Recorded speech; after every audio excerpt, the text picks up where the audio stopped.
कुछ रिश्ते ऐसे होते हैं जो स्पीचलेस होते हैं, बोला नहीं जा सकता और आपको कोई समझ भी नहीं पाएगा, घर वाले तो बिल्कुल नहीं, पड़ोसी भी नहीं, कुछ नहीं। तो वैसे रिश्ते को बोला जाता है एक्स्ट्रा मैरिटल अफेयर, क्योंकि लोग नहीं समझ सकता। अगर ऐसे रिश्ते में हो आप, तो ये रीडिंग आपके पास पहुंच ही गया होगा। ठीक है, चलिए देखते हैं आपके पर्सन आपसे क्या कहना चाहते हैं, उनकी क्या फीलिंग्स है, जिसको आप अपना दिल दे चुके हो, जिसके बारे में आप ऑल द टाइम सोचते रहते हो।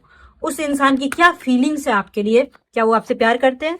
क्या वो आपको चीट कर रहे हैं? क्या वो आपको धोखा दे रहे हैं? क्या वो सच में प्यार करते हैं? क्या है क्या नहीं है, चलिए देख ही लेते हैं। ओ, इसका मतलब यहाँ पे जरूर 100% कुछ ना कुछ आप लोगों को शिकायत 100% है।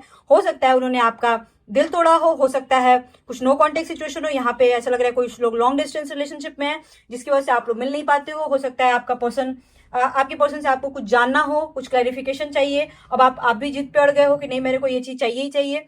तो ये सारी चीजें हो सकता है बात आप लोगों के बीच चल रही हो, या फिर आपने सामने से उनको मैसेज किया हो, रिप्लाई नहीं आया हो, या ब्लॉक हो। ये कुछ ना कुछ प्रॉब्लम है, कुछ ना कुछ ईगो प्रॉब्लम हो सकता है, एटीट्यूड प्रॉब्लम हो सकता है।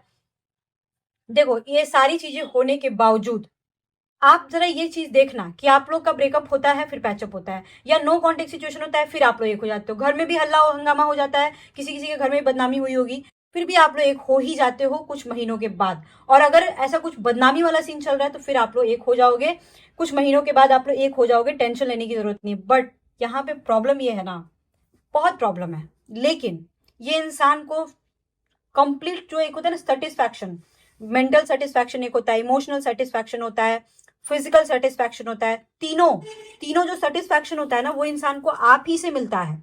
कहीं ना कहीं इस इंसान की नजर में आप बहुत ज्यादा सुंदर हो, कहीं ना कहीं इंसान आपको चाह के भी नहीं छोड़ सकता है, क्योंकि वो एक इमोशनल अटैचमेंट आपसे है।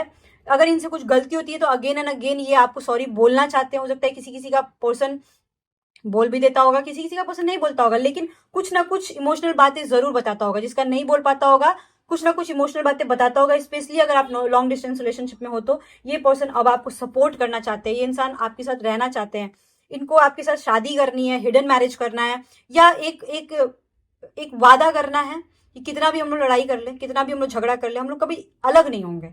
इनको ये आपको बताना है हम लोग हमेशा साथ रहेंगे और रहेंगे ही रहेंगे, ये बात उनको बोलना है। हो सकता है इन्होंने बोला भी होगा, बट प्रॉब्लम है ना, प्रॉब्लम बहुत ज्यादा है। और अगर प्रॉब्लम है तो इस वीडियो को क्लेम करो, क्लेम हर हर महादेव करके करो। जो भी प्रॉब्लम होंगे आपके 10-11 दिन के अंदर अंदर में सॉल्व होने वाली है। टाइमलेस रीडिंग है चैनल के, अगर आप मेरे सब्सक्राइबर हो तो ये चीज हो जाएगा आपके साथ, आपके प्रॉब्लम सॉल्व हो जाएंगे। और अगर सब्सक्राइबर नहीं हो तो सब्सक्राइब करो, मेरे से जुड़ो। जब तक मेरे से नहीं जुड़ोगे आपके प्रॉब्लम सॉल्व नहीं होंगे। और ये ब्लेसिंग ले लो, रख लो इस ब्लेसिंग को, आज नहीं तो कल आपका प्रॉब्लम सॉल्व होना ही है।